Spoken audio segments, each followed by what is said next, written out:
হাতে নাতে ধরা পড়ার পরে মিথ্যা ক্যান্সারে নাটক করে আবারও সবার চোখ ফাঁকি দিল ইরা। হ্যাঁ বন্ধুরা, অনুরাগের ছোঁয়া ধারাবাহিকের আগামী পর্বগুলিতে আমরা এমনটাই দেখতে চলেছি। ইরাকে সূর্যের রুমে প্যানড্রাইভ খুঁজতে দেখে দীপা পুলিশ সহ সেনগুপ্তা বাড়িতে আসে। দীপা পুলিশদের বলে, আপনারা এখানে দাঁড়ান, আজ আমি ইরাকে হাতে নাতে ধরবো। এরপরে দীপা চলে যায় উপরে সূর্যের রুমে। দীপা সূর্যের রুমে গিয়ে ইরাকে বলে, কি খুঁজছো ইরা? ইরা দীপাকে দেখে ভয় পায় এবং বলে, কিছু খুঁজছি না, সূর্য রুমটি এলোমেলো হয়ে আছে তাই রুমটা গোছাচ্ছি। দীপা বলে, ইরা তুমি মিথ্যা বলার চেষ্টা করো না, আমি জানি তুমি সূর্যের রুমে প্যানড্রাইভ খুঁজতেছ।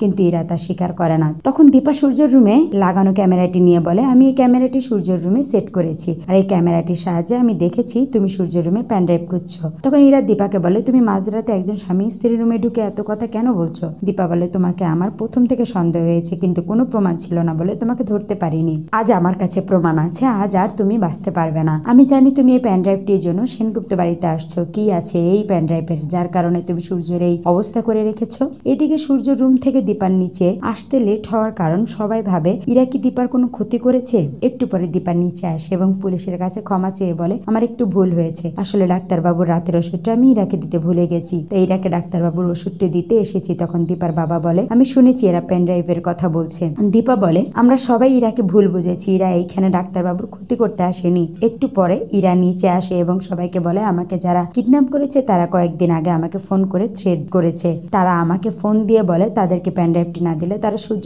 সেনগুপ্তা বাড়ির সবাইকে শেষ করে ফেলবে। ইরার এই কথা কেউ বিশ্বাস করে না। তখন ইরা তার ফোন থেকে সেই লোকটির সাথে কথা বলার রেকর্ডিং সবাইকে শোনায়। দীপা বলে, তোমাকে সম্পূর্ণরূপে বিশ্বাস করা যায় না, তুমি আজ সকালে ব্যাংকে যাওয়ার কথা বলে ডাক্তারের কাছে কেন গিয়েছো? তখন ইরা তার রুম থেকে ডাক্তার রিপোর্টগুলো এনে দীপার হাতে দেয়। সেই রিপোর্টগুলো দেখে অবাক হয়ে যায়। সেই রিপোর্টে লেখা আছে ইরার ক্যান্সার হয়েছে। তো বন্ধুরা, ইরা কি সত্যি ক্যান্সার হয়েছে নাকি সবার চোখ ফাঁকি দেওয়ার জন্য মিথ্যা নাটক করছে? আপনার মতামত কমেন্ট করে জানিয়ে দিন। আর অনুরাগের ছোঁয়া ধারাবাহিকের অ্যাডভান্স আপডেট সবার আগে পেতে চ্যানেলটি সাবস্ক্রাইব করে চ্যানেলটির সাথেই থাকুন। ধন্যবাদ সবাইকে।